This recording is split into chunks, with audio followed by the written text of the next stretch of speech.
there's some really wonderful stories. One that I would love to tell you about is a guy named James Williams who lived in Shreveport. I went down for some training down in Shreveport, and James, I met him at a prayer breakfast down there.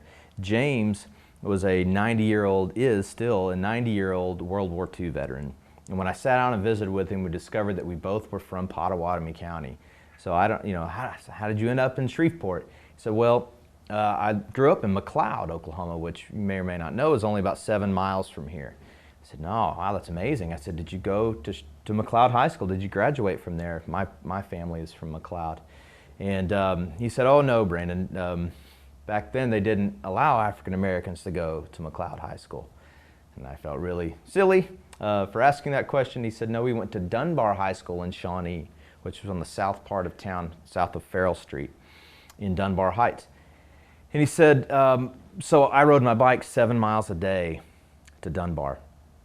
And when I was a senior in high school, I think it was, I don't know what it was, 1942 or something. Anyway, when he was a senior in high school, he became the first person drafted into World War II for Pottawatomie County. And so he went and served his 2.5 years. He came back to McLeod. He wasn't finished with his degree. So he started riding his bike 7 miles a day again to go back to Dunbar High School after he'd served his country in World War II. He graduated and moved out to Compton, California, straight out of Compton, yeah, that place. He went to Compton Junior College, met his wife there, moved back to Shreveport, and he started working in the schools there and became a liaison between, this was during integration, between the all-white faculty and administration and the new African-American faculty and students that came into the schools. He became a liaison there and saw an unbelievable amount of change occur during that time. And all of his children grew up, he believed in education so much, they all grew up to be lawyers, doctors. His daughter is the head of the nursing program at the OU Health Sciences Center. He saw an unbelievable amount of change. His nephew, Mr. Lewis, he was a Coach Lewis. He was a coach out of McLeod High School, passed away this last spring. And he came back, James and his wife came back to McLeod for the first time since he had left. And he said it was amazing. When I showed up, everyone had these shirts on that said, if you don't know Kenneth, you don't know love.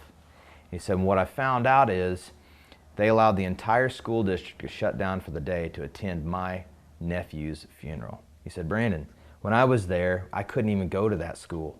I'd ride my bike.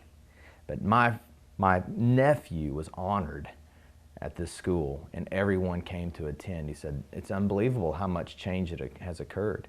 And he said, Brandon, the only way that could have happened is through love, and love is from God. He said, and he quoted, Martin Luther King Jr. said, love is the only thing that can make an enemy a friend. He said, and that's what we're put on this earth to do, is love each other. And I believed every word he said. And here's the reason why I tell that story to you, Emma. Because in the 40s, if someone had told James, someday your nephew is going to be honored and the whole school system is going to shut down to honor him, he would have said, you're crazy. You're absolutely out of your mind. But it happened. The only reason it happened is because people decided to get together and really love and change this world. Love is the only thing that can change our world, and that's what we're asking from our neighbors, is to really learn to love and care for each other again, because there's nothing else in this world that will unite us except that, because we all have that capacity to love and care for each other.